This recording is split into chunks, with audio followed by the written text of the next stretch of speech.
Boa noite a todos. Que a paz de Jesus esteja sempre presente em nossos corações. Agradecendo a oportunidade mais uma vez, né, de estar aqui na casa, né, trazer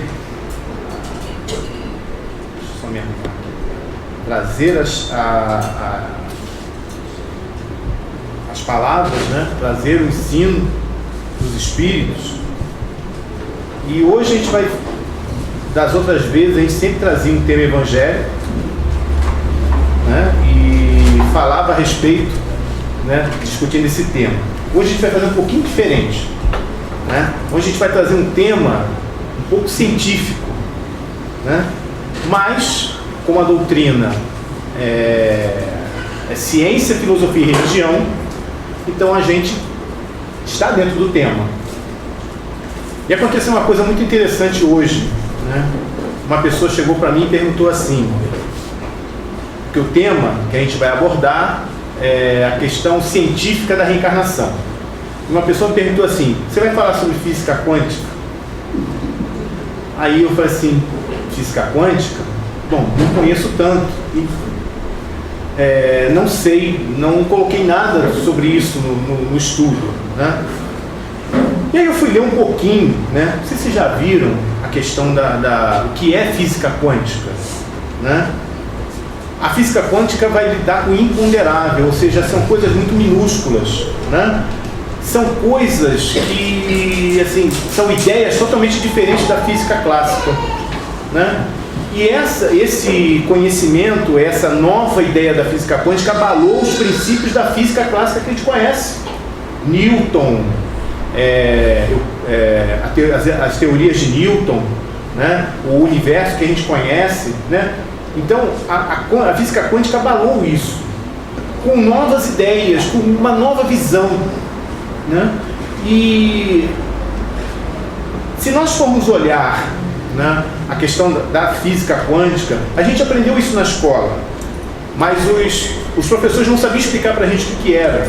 Falando um pouquinho de física, a gente tem um átomo, ele tem 3 partículas, vamos dizer assim, básicas, né? E a gente já sabe que não são 3, são centenas de partículas. Mas eu tenho um próton, um nêutron e um elétron. Só que o elétron ele não reage como partícula, ele reage como partícula ou como onda. 2 formas diferentes. Aí você pergunta para o cientista, por que ele é assim? Não sabemos.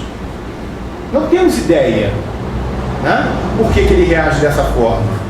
E aí deu origem a esse campo da física quântica, né? O universo não pode ser explicado pela matéria e pelas suas propriedades. Não é matéria, né? E ele muda totalmente esse conceito de tempo e espaço. E quando eu fui lendo, fui tentando me inteirar um pouco do que era física quântica, eu falei assim, gente, quando começou o estudo de física quântica? Eu vou dizer para vocês categoricamente, 1857, com a publicação do Livro dos Espíritos. Porque se nós olharmos algumas perguntas que Kardec faz aos espíritos, como por exemplo, os espíritos gastam algum tempo para percorrer o espaço? A gente sabe que, por exemplo, foi descoberto há pouco tempo que existe um planeta a 30 mil anos-luz da Terra que provavelmente tem vida. 30 mil anos-luz seria 30 mil anos, se chegaríamos a esse planeta em 30 mil anos, se viajássemos da velocidade da luz, que segundo a física clássica é a maior velocidade que a gente pode atingir. E os espíritos dizem assim, sim, mas fazem com a rapidez do pensamento. Então acabou a velocidade da luz. Eu estou num pensamento, num determinado momento eu estou em outro lugar, a 30 mil anos-luz. Então, o Livro dos Espíritos é o primeiro princípio da física quântica. E é interessante que a gente a doutrina nos ensina, e Kardec foi mestre nisso, quando fez com que ele não ignorasse algo que poderia parecer absurdo. Então a gente ouve alguma coisa absurda, que para nós é absurdo porque nós não conhecemos, e aí a gente fala assim, será que isso é verdade? E aí eu vou pesquisar, eu vou estudar, né? E aí a gente conseguiu descobrir que a física quântica tem tudo a ver com o espiritismo, né? E, palavra de Kardec, a fé inabalável é a que só pode encarar frente a frente a razão em todas as épocas da humanidade. Pesquisemos, estudemos, não deixemos de lado algo que nos pareça absurdo. Vamos comprovar se isso é verdade ou não. Então, muito se fala da reencarnação. Muito se fala que a reencarnação, o que nós já ouvimos? Cansamos de ouvir sobre reencarnação. Ah, eu reencarno para pagar faltas do passado, né? Eu vou resgatar erros que eu cometi lá atrás, em outras vidas, que eu não me lembro o que eu fiz, mas eu vou resgatar esses erros, eu vou pagar, entre aspas, né? Mas, será que o conhecimento sobre o processo reencarnatório pode afetar na nossa vida hoje? Será que isso vai mudar o nosso comportamento em relação ao mundo, em relação à vida? Será que se eu descobrir que a reencarnação é um processo, sim, eu posso comprovar cientificamente a reencarnação, será que isso afeta a minha vida de alguma maneira? É isso que a gente vai tentar passar na noite de hoje. Antes, eu vou tentar dar um embasamento na questão medicina, biologia e psicologia, tá? Espero não ser, vou tentar não ser maçante com isso.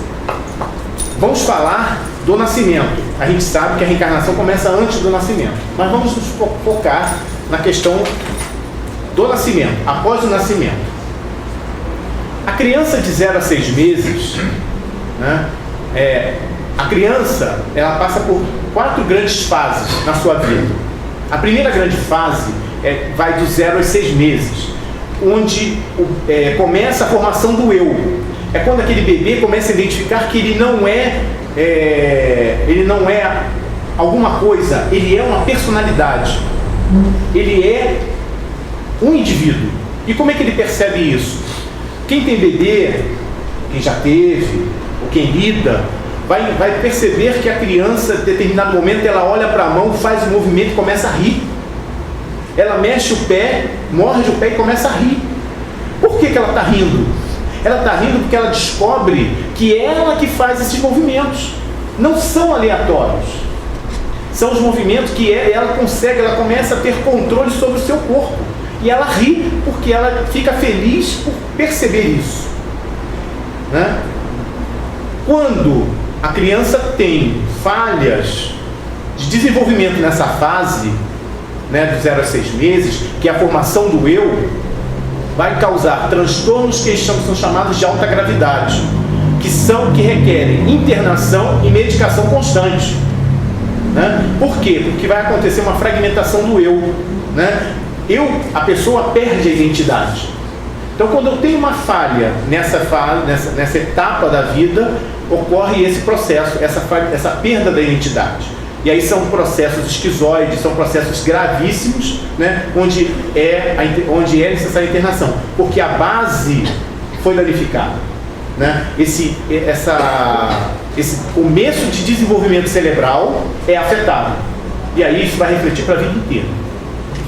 A segunda grande fase, ela vai dos 6 meses aos 4 anos, que é onde a criança reconhece o outro. Então, até os 6 meses, ela se reconhece, mas o restante é como se fosse uma coisa só. A partir dos 6 meses até os 4 anos, ela começa a ver que o mundo à sua volta não é uma coisa só, ele se divide. Então, por exemplo, ele é o período onde vai ocorrer o desenvolvimento da memória de longo prazo. Então, aquela criança que ia com qualquer um, né, pegava o bebê, toma você, ou toma um parente, toma não sei quem, toma um amigo, e o bebê ia com todo mundo, ou com quem tivesse a comida, né, ele passa a selecionar. A gente começa a perceber que ele não vai com certas pessoas, ou às vezes a pessoa vai visitar e ele estranha, né? Aí a gente fala assim, virou bicho, né? Virou bicho, porque estranha todo mundo. Só que a criança, nessa fase, ela começa a dividir, ela começa a criar grupos. Aquelas pessoas que são constantes no dia a dia, aqueles que são um pouco mais próximos, aqueles distantes e os estranhos. Então ela começa a fazer esse desenvolvimento. E esse desenvolvimento vai dos 6 meses até os 4 anos. Quando ocorrem falhas nesse desenvolvimento, são os chamados transtornos de média ou alta gravidade, que são tratados com medicação e às vezes é necessária a internação, né? A criança ou o indivíduo com esse problema nessa fase não consegue estabelecer laços relacionais, né? A terceira fase do desenvolvimento vai dos 4 aos 7 anos, que é onde a criança começa a desenvolver os relacionamentos afetivos motivacionais, né? Os neurônios já estão formados, né? Aos 4 anos é quando eles se formam, né? E aí vão começar a ser desenvolvidas ligações químicas. Espera aí, como assim as ligações químicas? Isso é um fato interessante. A gente sempre achava que a comunicação cerebral através de sinais elétricos. Mas assim, os cientistas descobriram que existem ligações químicas entre os neurônios, né? Essas sinapses, que além de ser elétricas, elas têm uma função química, né? Isso foi descoberto recentemente. Então, por exemplo, eu estou vendo um carro. É um carro vermelho, conversível, tem um motor 3.0, né? Tem um barulho característico. Então isso é físico, eu estou reconhecendo, né? Mas e aí? Gostei do carro? Não, eu preferia que fosse amarelo. O gostar ou não é químico. Então, quando eu reconheço uma pessoa, quando eu vejo uma pessoa, ele está de camisa verde, ele está assim, com cabelo tal, é físico. Porra, eu tenho antipatia por ele, isso é químico, tá?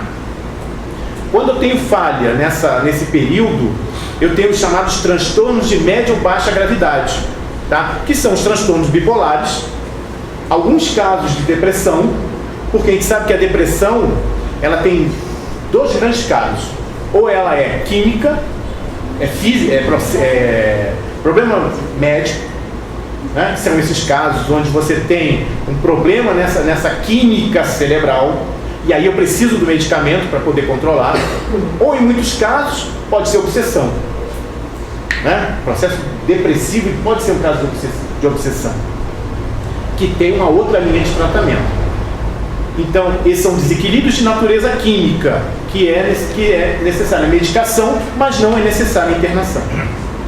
E após os 7 anos, cérebro e corpo estão completamente formados, né? Os transtornos que ocorrem não são problemas estruturais, porque está tudo ali direitinho. São problemas de ordem psicológica, é de utilização, não é de arquitetura, é de utilização.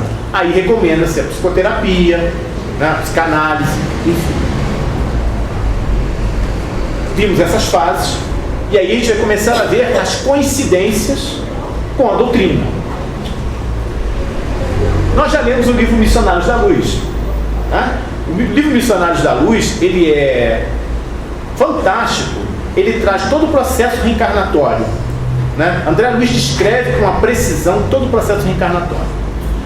Missionário da Luz tem uma informação muito interessante. O Alexandre, que é o instrutor, ele informa que a reencarnação começa na concepção e se conclui aos 7 anos de idade. Por que aos 7 anos? É coincidência? É número cabalístico? Eu joguei, sei lá, eu fiz alguma aposta e... Por que aos 7 anos?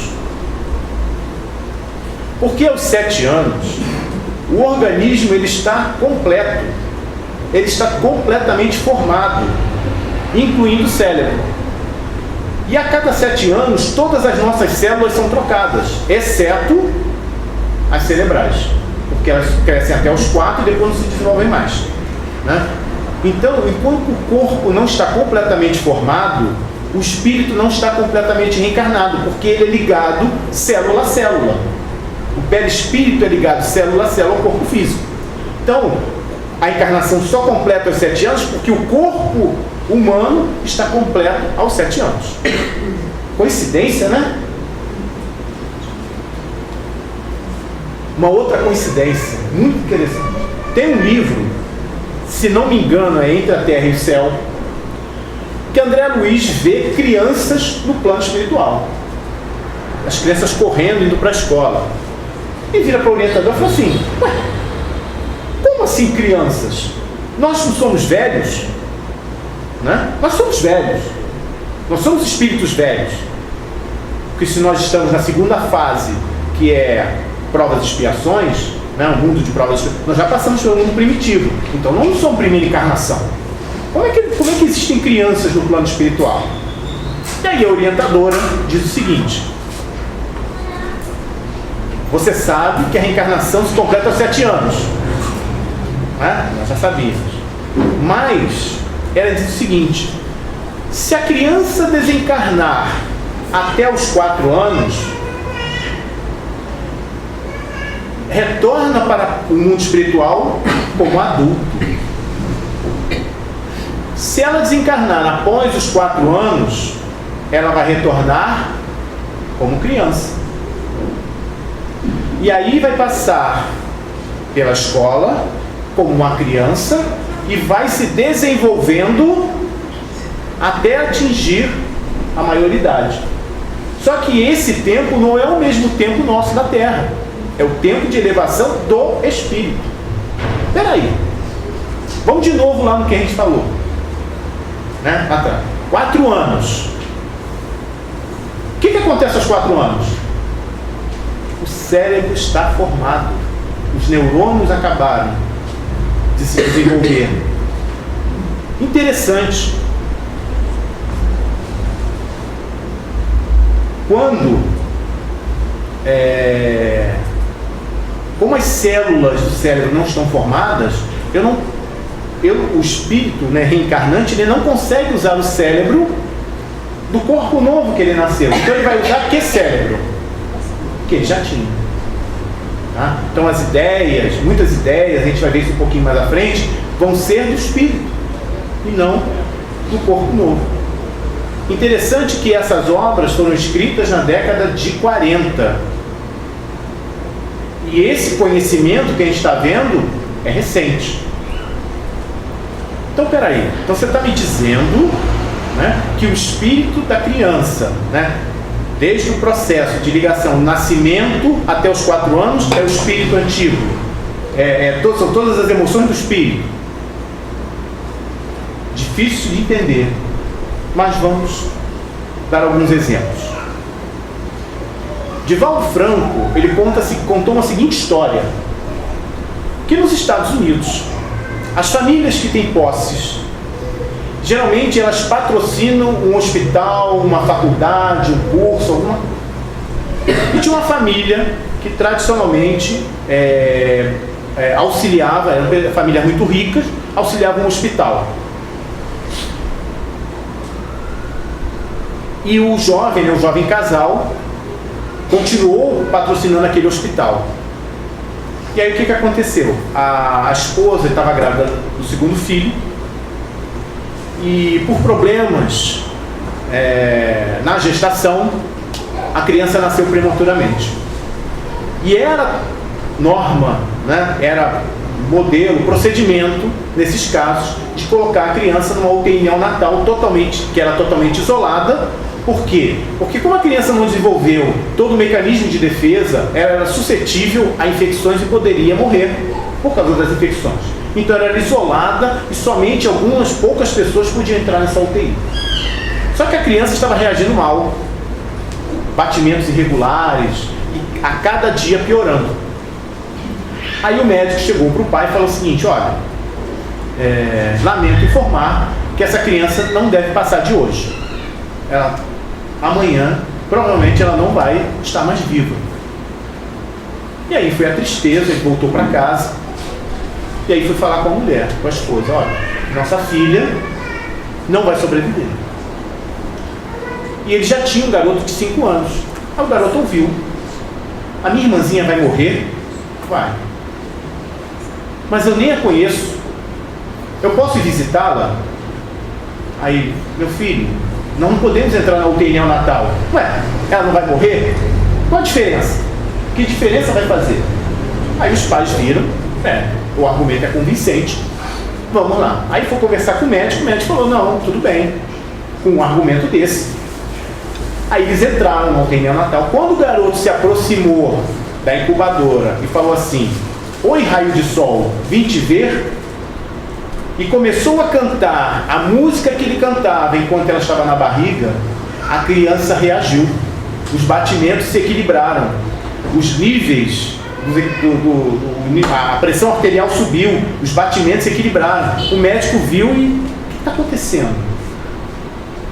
Aí ele saiu e falou assim: olha, volta meio-dia. Aí meio-dia, eles voltaram, a família voltou lá. Aí ele entrou e falou assim: oi, raio de sol, voltei. E os batimentos se equilibraram. Aí o médico falou: volta à noite. Interessante, a criança, quando nasce, ela não tem audição formada, mal formada, ainda não está completamente formada, não tem cérebro, o cérebro não tem como guardar, porque a gente sabe que o cérebro só começa a guardar as emoções, começa a guardar a partir dos 6 meses. Então, se é prematuro, não tem tempo para se formar. Como é que ela sabe que aquele ali era o irmão? Como é que ele sabe que aquele ali eram os pais? E aí o que aconteceu? O pai, ele disse o seguinte para o hospital: olha, vocês vão pegar o dinheiro e vão financiar projeto nessa área de atendimento neonatal. E aí o que eles começaram a perceber? E aí o que eles desenvolveram? Vocês já devem falar do projeto Canguru, que é onde as crianças são colocadas juntos à mãe, mesmo prematuras. E a reação, por incrível que pareça, 67% responderam de uma forma melhor do que se estivesse na incubadora. Tem explicação? Uma das explicações, aí a medicina começa a colocar as explicações, né? Que quando o bebê é isolado, vamos imaginar a seguinte situação: eu estou lá quietinho, né, dentro da barriga da minha mãe, né, um ambiente escuro, quentinho, né, todo carinho. Aí de repente, através de um trauma, um saculejo, eu sou retirado dali, num ambiente frio, com uma luz intensa, pessoas gritando, falando alto. Como é que eu vou reagir? Eu vou aumentar meu nível de estresse, porque eu estou numa situação totalmente diferente, totalmente fora do que eu estava acostumado. E o estresse, ele produz uma determinada substância, o cortisol, que interfere no sistema imunológico. Então, se a criança vai ficar numa incubadora, onde não tem nada ao seu lado, é luz, é frio, vai ter uma reação, né? Ah, mas tem as enfermeiras dedicadas, e na pesquisa eles viram isso, que mesmo a enfermeira mais dedicada não chegava perto da reação que a criança tinha com a mãe. Ué, aí a biologia vai dizer que isso é impossível, né? A criança não está completamente formada, né? Como é que ela vai entender que aquela ali é a mãe ou o pai, né? Se o pai tiver aquele contato, aquele carinho junto com a criança, a criança reage também com a voz do pai. Ah não, porque a voz do pai é mais grave, ela atravessa a barriga, atravessa a placenta, a criança vai ouvir. Mas a criança não ouve, não tem ouvido, né?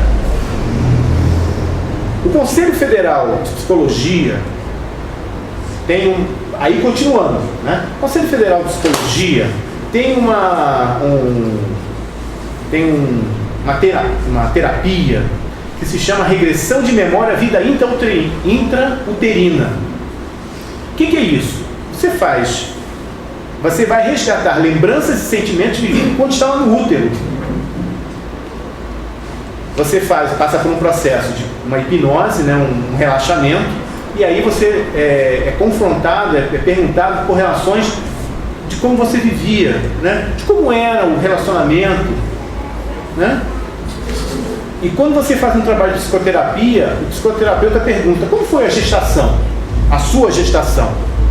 Como foi o parto? Bom, não vou me lembrar. Como é que foi meu parto? Eu não lembro, né? Mas de repente minha mãe lembra, né? Mas com esse processo você começa a se lembrar, né? O indivíduo começa a se lembrar, né? E aí a gente faz a pergunta: a gestação e o parto afetam a personalidade? Afeta a personalidade. Tem uma história, isso não foi um espírita que contou, foi um médico que contou, de uma pessoa que ele era assim, estudioso, todo assim, esportista, mas ele tinha um trauma quando entrava em salas que tinham luz fluorescente. Luz fluorescente. Ele ficava mudo, ele se retraía, ele não era o mesmo. Pô, mas ele é normal lá fora, por que aqui dentro ele tem esse problema? E aí fez esse trabalho de regressão. Ele descobriu o seguinte: ele contou que nasceu prematuramente e ele ouviu o médico dizer para os pais: ele não vai sobreviver. Lamento, mas ele não vai sobreviver. E ele ficou com isso. Isso é do inconsciente, né? Isso eu posso não me lembrar, mas isso fica gravado lá dentro. Por que as pessoas têm fobia? Tem medo de elevador, tem claustrofobia, tem medo de animal, tem medo disso. Por que a pessoa tem medo se é normal, tem todos os pensamentos? Do nada tem aquele pavor por alguma situação. De onde vem esse pavor? Né? Se essa terapia é aceita pelo Conselho Federal, é porque ele tem resultados positivos. E para a biologia isso é fantasia, né? Isso é fantasia. Como é que uma criança, como é que eu vou... Não tem nada. Se você olhar, às vezes, o feto, ele é muito pequeno. Às vezes nem parece um ser humano, parece um girino. Como é que eu vou me lembrar de fatos dessa época, se eu não tinha nenhuma estrutura física, né? Nenhuma estrutura corporal? E aí, quando a gente coloca a medicina e a biologia, quando um não se entende com o outro, quem é que se dá bem nessa história? Nós. Porque nós compreendemos por que isso acontece. Tem uma pesquisadora americana, ela era psicoterapeuta infantil, largou tudo devido a um caso que a gente vai contar daqui a pouco, né? E ela escreveu diversos livros. Ela se chama Ellen Van Bach. E tem um livro dela muito interessante que o Hermínio Miranda cita. Eu não tive a oportunidade de ler ainda, mas o Hermínio Miranda fez um resumo de alguns pontos. Esse livro chama Vida Antes da Vida. O que ela fez? Depois da situação que ela viveu, que a gente vai comentar, ela começou a estudar sobre essas situações. Aí o que ela fez? Fez um questionário de 20 perguntas, mais ou menos. Com 750 pessoas, ela fez esse processo de regressão e fez as mesmas perguntas para todas essas pessoas. Algumas das respostas que eles obtiveram: 81% das pessoas disseram que eles próprios haviam decidido renascer.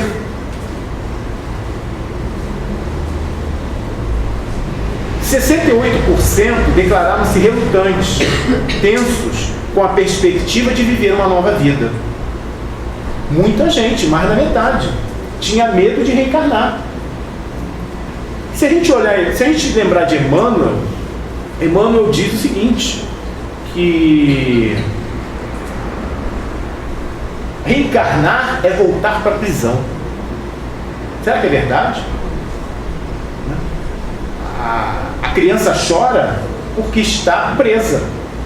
A criança, o primeiro ato da criança, ela chora porque ela está presa. 90% disseram que as mortes foram experiências agradáveis, mas que os nascimentos foram momentos de desventura e tensão. Então a grande maioria. Então o Emmanuel está certo quando diz isso. E o mais interessante, uma das perguntas colocadas foi: qual o seu objetivo nesta vida? E aí a maioria respondeu: meu objetivo foi de conciliar-me com algumas pessoas pelo dano que lhes causei em outras vidas. E 18% disseram que vieram para esta vida para aprender a doar o amor. Não foi o de viver com certas pessoas, mas de aprender a amar. Esses fatos vão comprovar que a reencarnação existe. Muito simples. Não, as provas acabam sendo, essas provas acabam sendo refutadas. Mas isso é regressão, isso pode ser fantasia, eu posso estar hipnotizando aquela pessoa para falar aquilo. Tudo bem. Todo mundo conhece, sabe o que é o teste de QI, que mede o quociente de inteligência. É um teste cognitivo, né? Então o que eles fizeram? Eles começaram a fazer teste em uma determinada idade. Isso foi muito voga nos anos 60, 70. Começaram a fazer teste. Aí eles começaram a ver que eles poderiam fazer testes em crianças cada vez mais novas. Quando a criança, o que eles estavam fazendo? A criança começava a falar, eles já aplicavam o teste. Interessante que a quantidade de gênios era grande. Era grande. Nossa, quantos gênios, quantas crianças que são gênios. Só que interessante, 32% davam um falso positivo. Ou seja, o teste dizia que era gênio, depois de um determinado tempo, não era mais gênio, né? Interessante, depois dos 5 anos, este número cai. E depois dos 7 anos, é 0. Coincidência? Por que dos 5? Por que depois dos 5 cai? Porque o cérebro se forma aos 4. Aí vem a pergunta, quando eu não olho pela parte espírita, eu vou dizer assim, então a criança emburrece, então aos 2 ela é um gênio, aos 5 é uma criança normal, então ela emburreceu. Aí você vai tentar inventar, né? Vai tentar explicar. Aí os neurologistas dizem, existe uma síndrome de atividade neuronal. O que é isso? Nesse período de 6 meses a 4 anos, o cérebro se desenvolve muito rápido. Então as crianças começam a ter surtos psicóticos, né? E começam a inventar, fantasiar muitas coisas, mas que não se precisa se preocupar, que depois dos 5 passa. O cérebro acaba de se formar, passa, né? E aí os pedagogos, né, para não ficar atrás, dizem o seguinte: a convivência da criança com adultos faz com que eles imitem os adultos. Que depois que ela vai para a escola, ela começa a conviver com outras crianças, ela volta ao normal. É? Então a criança de 2 anos que é um gênio, imita o adulto. Então se eu pegar esse teste e aplicar num papagaio, que ele repete tudo, o papagaio é um gênio. E a gente sabe que não é, né? O teste de QI mede raciocínio e não vocabulário. Tem uma história, que aí é a história que eu vou contar, da doutora Ellen Van Bach, que era uma criança, que foi a primeira criança da família, o primeiro filho de uma grande família de imigrantes italianos que foram para os Estados Unidos. E aí foi aquela festa, né? Poxa, nasceu a criança, poxa, todo mundo feliz porque o garoto era bonito, não sei o quê. O primeiro americano, né? E mais deslumbrados ainda eles ficaram quando essa criança fez 2 anos. Porque quando ele chegava, ele ia ser apresentado, né, para as pessoas, isso aqui é fulano, fulaninho, né? Aí a pessoa, que gracinha, isso aqui vira. Aí a criança virava e perguntava assim: a sua casa tem prevenção contra incêndio? Nossa, que criança maravilhosa! E um detalhe, a criança não podia ouvir sirene do corpo de bombeiro, que ficava louca. Aí eles perceberam, nossa, ela gosta de bombeiro. Aí começaram a comprar carrinho de bombeiro, tudo de bombeiro, roupinhas de bombeiro, a decoração do quarto era de bombeiro. E a criança falava. Aí quando alguém falava para a criança, falava perto assim, vamos acampar. Aí, você sabe que os incêndios florestais ocorrem com muita frequência? Aí todo mundo feliz, né? Nossa, a criança é um gênio. Vamos colocar ela numa escola. Aí fizeram um teste de QI. Aí deu gênio. né? Aí a família toda feliz, né? Nossa, temos um gênio. Botaram a criança na escola de superdotados. Depois de um ano, os pais foram chamados. Aí a diretora falou assim: olha, está acontecendo um problema. Ele não participa das atividades e anda muito triste. O que está acontecendo em casa? Não está acontecendo nada. Tudo normal. Aí a mãe foi falar: o que está acontecendo? Alguém está batendo em você? Algum professor está te maltratando? Não, está tudo bem. Aí voltou. No mês seguinte, a mãe foi chamada de novo: olha, ele não quer participar da atividade, agora não come. E diz que está em depressão. 2 anos e meio, 2,5. Aí a mãe foi falar: não, está acontecendo. O que está acontecendo? Não, está tudo bem. Não está tudo bem, isso aqui. Aí fui falando. Aí, não, tem alguma coisa. O que está acontecendo? Aí o garoto falou assim: mãe, a senhora quer saber? Quero. Eu sou fulaninho, seu filho, mas também sou Mark, capitão do Corpo de Bombeiros de Nova York. A mãe: tá explicado.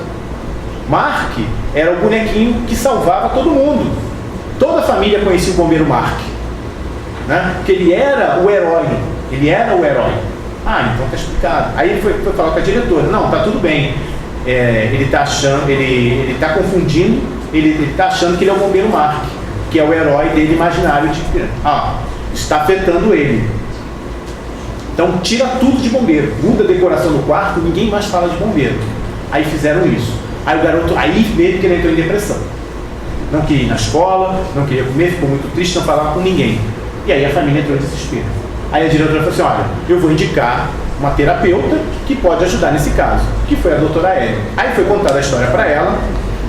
Aí ela falou assim: olha, aí foi conversar com ele, viu que ele era uma criança muito inteligente. Nossa, ele é muito inteligente, nossa, muito esperto. Aí falou assim: olha, 2 anos, eu não queria dar remédio, porque ele está com um processo depressivo muito sério. Eu não queria dar um remédio, porque não sei qual é a reação com remédio para uma criança de 2 anos. Vou fazer o seguinte: eu vou confrontar ele com a realidade, para tentar mostrar que ele não é o bombeiro Mark, que ele é o fulaninho. Bem, aí ela chegou: e aí, vamos conversar um pouco? Não, meio assim, né? Me disseram que você é o bombeiro Mark. Aí ele falou: sou o bombeiro Mark. E o bombeiro Mark é casado? É casado, tem 3 filhos, fulano. O que mais você pode falar dele? Olha, ele trabalha no quartel central de Nova York, tem não sei o que. E deu o número do registro social, do seguro social. Pô, peraí. Aí já passou do limite. Não é possível que a imaginação da criança seja tão avantajada nesse ponto. Aí ele falou com os pais: está acontecendo alguma coisa, eu não sei o que é, mas é algo muito sério, é mais grave do que eu imaginava. Eu quero pedir para vocês o seguinte. Aí o que ela foi fazer? Pesquisou, só que naquela época não tinha Google, né? Então a pesquisa foi mais difícil, e ela descobriu o seguinte: que existia um bombeiro Mark, falecido 10 anos antes, que trabalhava no quartel central de Nova York, era casado e tinha 3 filhos, e morava no endereço que ele deu. Aí ela falou assim: não. Aí ele conseguiu contato com a esposa e falou assim: olha, estou com um problema assim. Aí contou a história, aí perguntou para a viúva se ela gostaria de colaborar. Ela falou: colabora, vou até o seu consultório. Aí foi o consultório da doutora Ellen. Todos sabiam, menos o fulaninho. Quando ele foi se consultar, quando ele entrou no consultório, falou: oi doutora, tudo bem? Olhou para o lado: fulano, você aqui? Aí a mulher falou: Aí começou: como é que está você aqui? Aí começaram a conversar. Como é que estão os filhos, os amigos? Como é que estavam as coisas, a casa, as situações, etc. Chegou o ponto dele identificar que a esposa tinha uma marca na coxa direita que só o marido e os ginecologistas conheciam. Aí no final de tudo, a esposa falou para a doutora: olha, eu não sei o que está acontecendo, mas esse aqui é meu marido. Aí a família perguntou: e aí doutora, o que eu faço? O que nós fazemos? A doutora falou: eu não sei. Eu nunca vivenciei uma situação dessa. Aí ela foi começar a pesquisar. Aí começou a ver que existia um caso semelhante em uma outra cidade. Aí ligou para o terapeuta. Olha, está acontecendo essa coisa. Não se preocupa não. Isso é a síndrome da hiperatividade neuronal. Pode ficar tranquilo que aos 5 anos, não precisa dar remédio. Não, aos 5 anos acaba. Detalhe, o garoto saiu muito bem da reunião. Periodicamente ele ligava para casa. Só que aos 3 anos e meio os contatos diminuíram, aos 4 rarearam, aos 4 anos e meio eles já nem lembravam mais quem era a Marta. E aí a doutora falou, o que é isso? Imagina uma pessoa que não tem fé, não tem religiosidade nenhuma, não tem crença nenhuma, cai no colo uma situação dessa. E aí ela começou a pesquisar. E aí escreveu uma série de livros, colocando diversos casos desse processo de reencarnação. Tem uma companheira espírita que ela conta a seguinte história. O filho dela, 2 anos, 3 anos, 2 anos e meio, 3 anos, chegou para ela e falou o seguinte: vou passar a tomar café na casa da minha avó. Ah, é? Por quê? Você não sabe colocar uma mesa. Como assim não sabe colocar uma mesa? Aqui a mesa, prato? Não, só tem um copo. Ah, é? Então quantos copos tem que ter? Tem que ter 3. Para que 3? Um para água, um para o suco e um para o vinho. Pô, criança 3 anos, a gente não bebe. Como é que a criança sabe que não tem vinho? Né? Aí ele não comia frutas. Né? Não comia fruta de jeito nenhum. Até ela descobriu o seguinte, que se ela cortasse a fruta direitinho e desse um garfo, ele comia qualquer fruta. Que ele não gostava, ele tinha nojo de botar a mão na fruta. Né? Roupa para sair? Não, essa roupa não sai não, eu quero um terno. Aí ganhou um terno e ele só saía de terno. Aí ela falou assim, graças a Deus, eu não vou ter trabalho nenhum com essa criança, ela já está educada. Aí quando chegou aos 5 anos, se emporcalhava igual qualquer criança, né? Voltou normal, pegava tudo com a mão, sujava. O que aconteceu com aquele ser que usava terno, né? Que queria uma mesa posta francesa? O que aconteceu com esse ser? E quando a gente analisa as faixas etárias, a gente está acabando de tempo. Eu não sei se para vocês está bom hoje. Quando a gente analisa as faixas etárias, faz sentido o que André Luiz nos diz?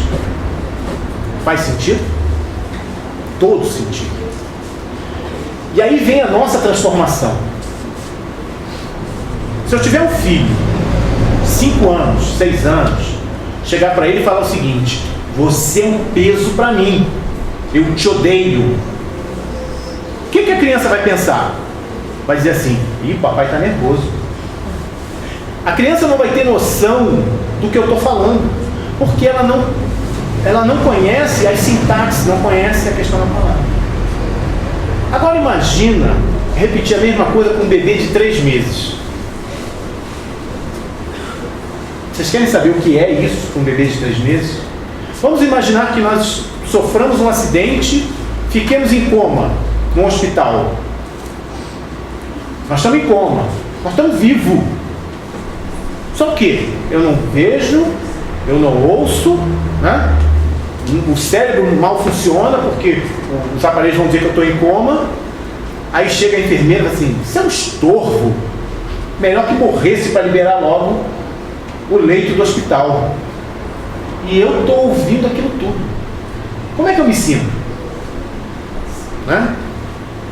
Como é que eu vou me sentir? Angustiado, né? Eu vou me sentir desesperado, né? Por tudo aquilo que eu vou sofrer pelo que eu estou ouvindo. Né? Imagina um neném, uma criança que era livre, era um espírito livre, agora está preso, indefeso, nas mãos de uma pessoa que ele tem que confiar mesmo sem saber quem é, no primeiro momento. Né? Eu estou entregue, aquela pessoa não sabe quem eu sou. Se vocês leram Missionários da Luz, na reencarnação do Segismundo, quando ele fala, a grande preocupação dele qual é? Ele não ser aceito. E ele realmente não tinha sido aceito pelo Adelino. até uma reunião onde o Adelino o perdoa. Imagina se nós soubéssemos que o nosso filho foi o nosso algoz numa outra encarnação, como nós reagiríamos? Por isso a grande bênção, eu acho, Eduardo, a grande bênção que Deus nos deu foi o esquecimento, para que não aconteça esse tipo de situação. E quando eu começo a agredir essa criança, né, eu estou agredindo já aos 3 meses, assim que nasce, muitas vezes assim, uma gravidez que não é desejada.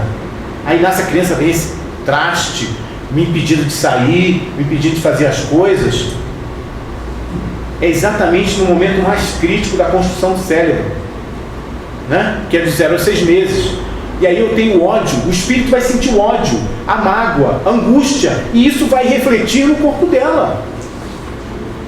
Acaba refletindo. A gente sabe que reflete. Os nossos pensamentos são muito poderosos.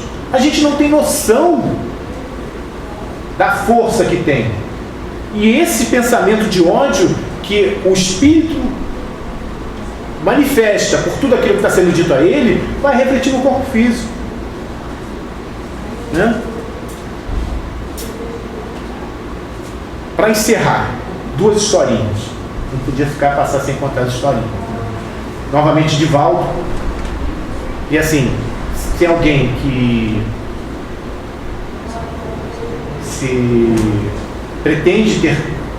está pretendendo ter filhos, ou se tem filhos pequenos, vale esse aviso até para avisar aqueles que porventura queiram. Divaldo estava fazendo um congresso, aí quando terminou foi uma moça, um casal, falar com ele: Seu Divaldo, gostaria de lhe agradecer por tudo o que o senhor falou, porque eu tenho uma filha de 3 anos que desde que nasceu não vem no meu colo.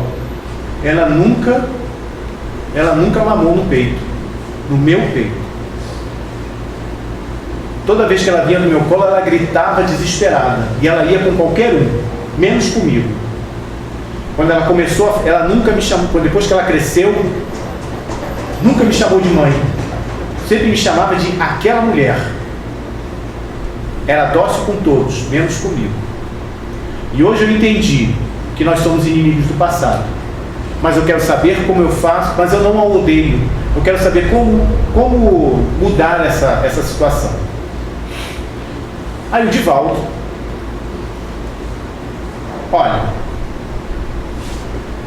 nossos instrutores espirituais estão me dizendo que vocês não são inimigas do passado.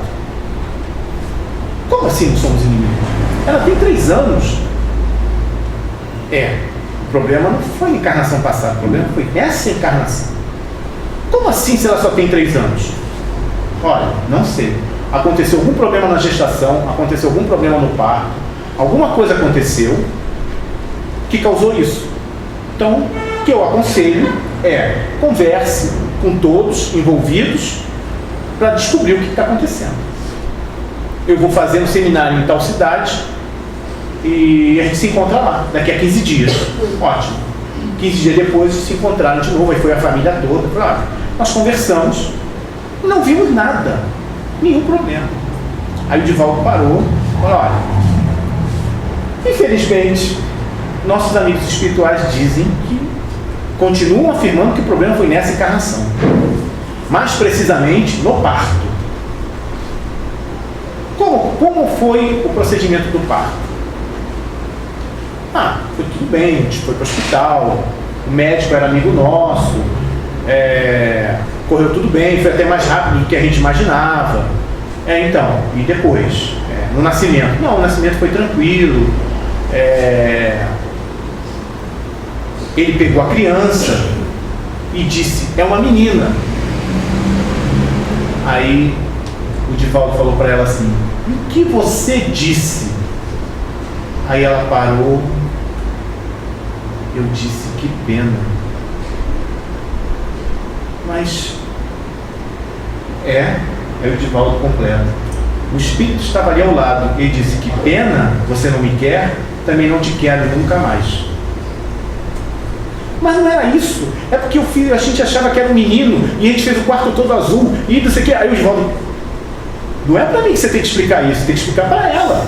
Mas como é que eu vou explicar para ela? Os nossos orientadores dizem o seguinte: quando colocar ela para dormir, converse com ela. Explique tudo que você está me explicando. Quem sabe? Aí ela começou, colocava a criança para dormir, chegava e falava: meu amor, eu disse que pena, porque o quarto era todo azul, mas você viu que nós mudamos o quarto todo. Olha o cuidado que nós temos com você, todo carinho, toda atenção, nós te damos tudo, você tem tudo, tem todo o amor, eu te amo. Eu faço tudo por você. Eu sei que você tem raiva de mim, mas eu te amo. Eu não tenho raiva de você, eu quero muito bem. E foi falando isso dia após dia. Toda vez que colocava a criança para dormir, repetia aquela história. Quando a criança fez, depois de 6 meses, a criança devia estar 3 anos e meio, a mãe estava na cozinha fazendo comida, a criança chegou e falou assim: mãe, ela nunca tinha chamado de mãe, sonhei com você. Você disse que me amava. Isso é verdade? A mãe não conseguiu falar nada. Abriu os braços e a abraçou.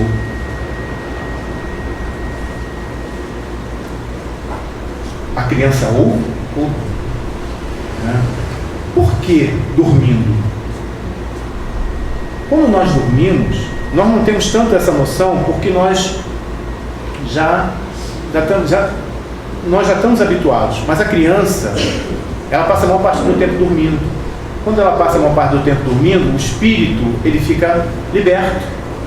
Então, quando a criança está dormindo, eu estou conversando com o adulto, não estou conversando com a criança.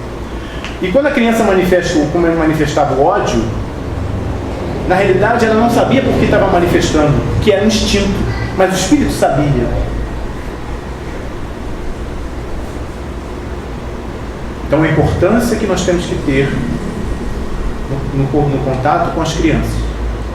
E a última historinha: um casal espírita que frequentava a casa, participava de estudos, feliz, teve a grande notícia da gravidez. Então foi uma alegria, porque era o que eles desejavam, era um filho para coroar aquele relacionamento. Depois de 3 meses, no ultrassom, o médico dá o seguinte diagnóstico: olha, a criança tem anencefalia, ela não tem cérebro, ela não vai sobreviver. E aí foi o choque para o casal, choraram muito e o médico falou: olha, nestes casos o aborto é autorizado. Aí eles falaram: de jeito nenhum. Como assim? A criança não vai sobreviver? De jeito nenhum. Não queremos isso, até porque a doutrina incentiva. Mas nesse caso, a criança não tinha cérebro. Eles: não, vamos continuar. Muito também na esperança de que aquilo revertesse. Então o que eles faziam? Culto do Evangelho, participavam das atividades da casa, davam àquela criança todo amor e todo carinho, conversavam, sempre liam, a música suave. 9 meses, a criança nasce sem cérebro, sobrevive 10 minutos, desencarna. E aí o choque para toda a família, porque todos tinham uma esperança. Tempos depois, o casal volta às atividades da casa, e numa reunião mediúnica vem o espírito de uma moça, e aí o dirigente pergunta: o que podemos ajudar? E aí o espírito diz o seguinte: eu vim falar com meus pais. Quem são seus pais? Aí ele aponta: ele e ela, o casal. Como assim os pais? Eu era a criança que estava na barriga. Eu vim naquele corpo por erros cometidos no passado. Eu vim para resgatar uma série de desatinos que eu cometi. E aquele casal me ensinou o que é o amor, com toda a dedicação, com todo o desvelo que foi dado a mim naquele período. E eu cresci, eu entendi, eu compreendi o amor.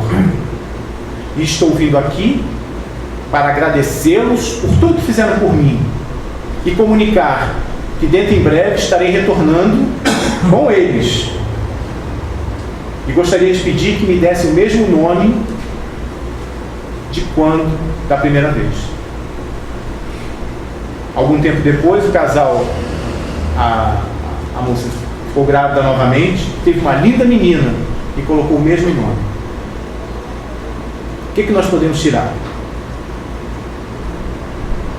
Nós não imaginamos o que Deus reserva para cada um de nós. Por que muitos pais passam por essas situações? Nós não imaginamos por que acontecem esse tipo de situação na vida de cada um. São espíritos que precisam de apoio. Muitas vezes espíritos que nós desencaminhamos.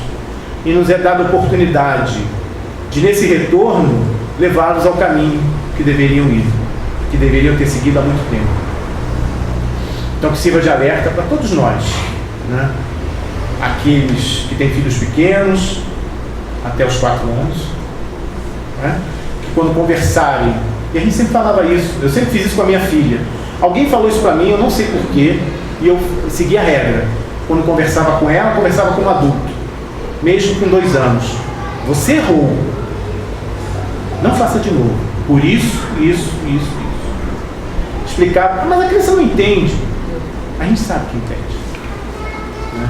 Então, aqueles que têm filhos, aqueles que pretendem ter filhos, aqueles que têm conhecidos que têm filhos ou vão ter, que a gente possa divulgar essas mensagens. Né? Espero poder ter clareado alguns entendimentos. Me perdoem a questão científica, mas às vezes é necessário até para que a gente fortaleça a nossa fé. Né? E como disse o mestre, conhecereis a verdade, e a verdade nos libertará. Muito obrigado, muita paz a todos.